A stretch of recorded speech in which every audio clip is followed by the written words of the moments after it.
Assalamualaikum warahmatullahi wabarakatuh. Bismillahirrahmanirrahim. Alhamdulillahi rabbil alamin. Wa sallallahu wasallam wa baraka ala sayyidina Muhammad wa ala alihi wa sahbihi ajma'in. Amma ba'du. Para habaib, para masyayikh seperti kula amul jeki, langkong-langkong seteja, para undangan terjugan rombongan pisan sedari bahkan dengan tengah. Betul kula abakele taretan hamam ngulang apa mator sikele mator sakalangkong atas rabuna para ajus teja terjugan nyuona seporah atas teja katopalan langkong-langkong dek ka taretan pisan menabi beda tak sami tengka tak sami tradisi muka-muka misami kenginga kecemburan dari Allah Subhanahu wa taala atas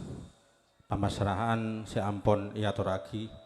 betul kula sekeluarga narema kalaban sepenuh hati mentermuka doa semulai kelak setajana kata remah menabi ampun teti akdun mubarakah maka otomatis bakal bagus tibi keluargana bakal bagus tibi nak potona bakal bagus tibi katorona dan muka-muka Ahmad Zaini otomatis akadnya bareng jalan sandel tak usah belai pas langsung otomatis bisa paham dak pun apa kewajiban sesengkena sedua panikatati keluarga sakinah mawaddah warahmah terjukan anak betul kula milhatul atiyah nalikana badan ngipakan dengan sami akad sikit buru nyona bulangan nyona bimbingan cukan setejana panika muka-muka misam yang menyadari narema badanah atiyah panika nak-kanak